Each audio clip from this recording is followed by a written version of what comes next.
Hello, guys. I am Shane Davis, 20-year comic book veteran. I'm here with Yanzi, and we are talking about the Eisners once again today. Back when everybody was coming for Ed Piskor to try to cancel Ed Piskor, you know, I've talked about cancel culture a lot. I kind of really wanted to take a moment before all the facts were out there, even, and just say, hey, you guys are watching cancel culture happening in real time, unchecked. How about this needs to slow down? Eventually, something bad's going to happen here, as famously it did, unfortunately. And where we're at today is the Eisners coming up, and we have out here with class. Here we have Ed Piskor legacy. We have the family of Ed Piskor. We are proud to announce that our family will be accepting the invitations to attend this year's Will Eisner Comic Industry Awards. A lot of class here, a lot of bravery from the family, as they will have to sit in a room with a person that was named as a murderer in his suicide note. That was what I was going to say, right? Alex de Campi is going to be in the same room, pretty much nominated for the same class of awards because Ed Piskor is getting Best Album Reprint and she's getting Best Album New. So it's like, can you imagine? Basically, the awards will be stacked one after another. And then Ed Piskor pretty much named Alex de Campi and all these other people in the industry as the murderers or people who drove him to the point of having to do what he did. Right.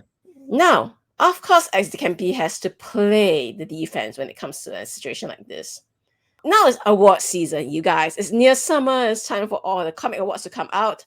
And of course, now it's ringoawards.com. So she says, these awards are kind of a joke and pointless for book sales.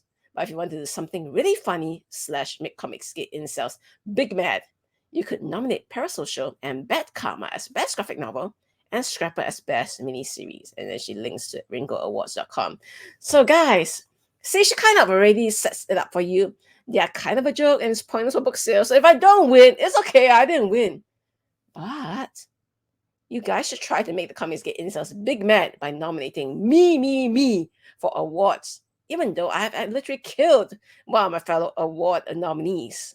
Well, and she's kind of reaching outside. There's so many angles to this. I disagree with 99% of everything she said here.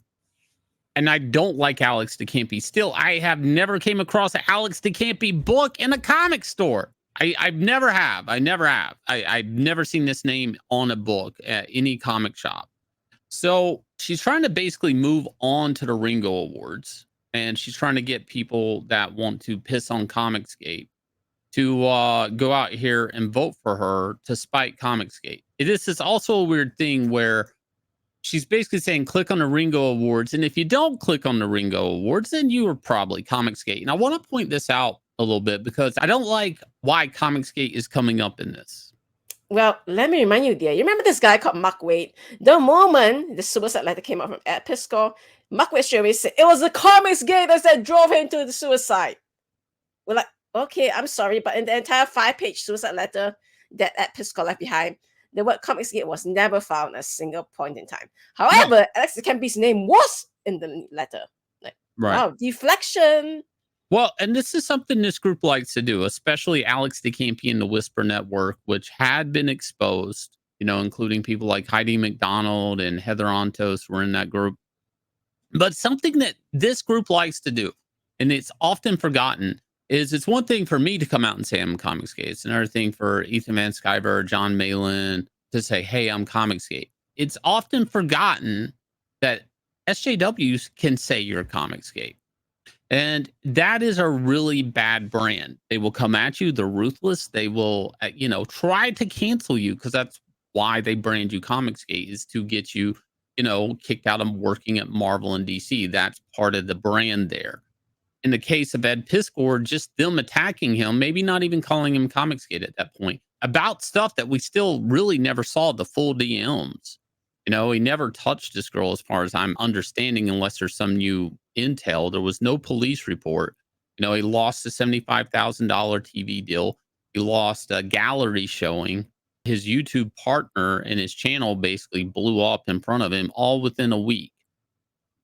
Cancel culture, right? But see, Ed Piskor he wasn't pro comics. He was actually maybe against it.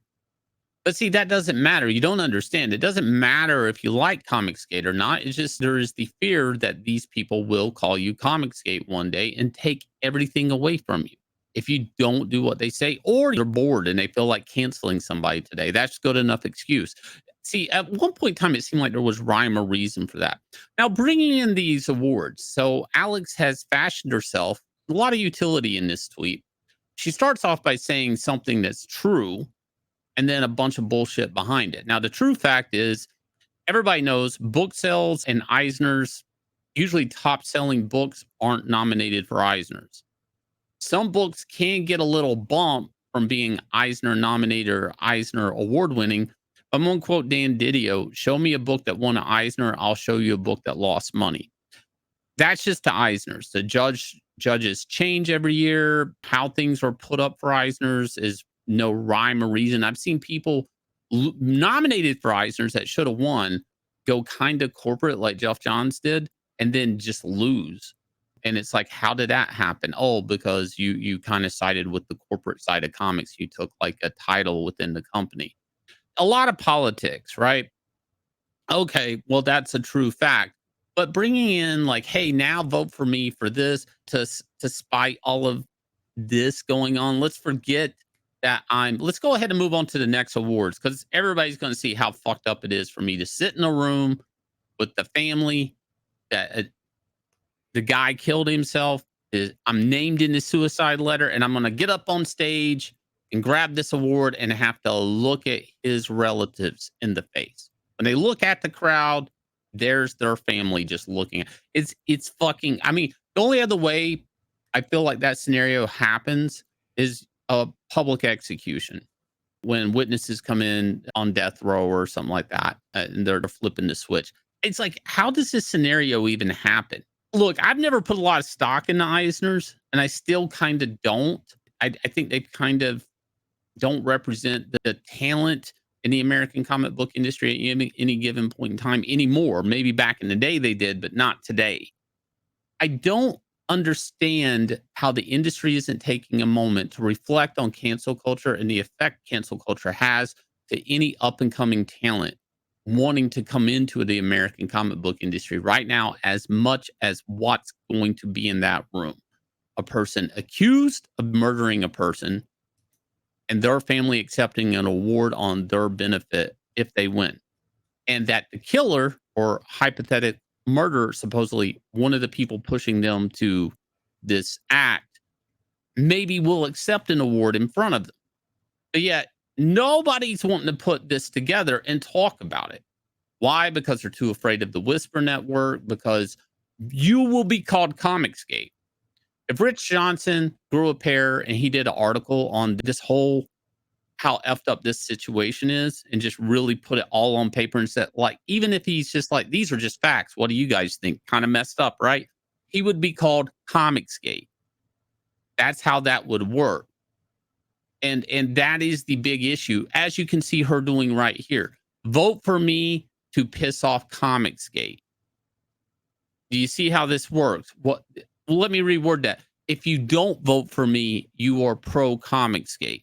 Being pro Comicsgate is just as bad as being Comicsgate. And this is how they got the power they have. And it doesn't matter how bad the industry is. It doesn't matter the new talent coming into the industry. This is a straight 1-2 punch. It's effective. Nobody wants to even counter it. Nobody even wants to address it. You just go along with it. Can't even clear your throat at it. Like, I don't know. Like, what do you mean? Vote for me or your Comicsgate? Like, but what company? I mean, how is she this powerful? Like, I mean, why is she even up for fucking awards?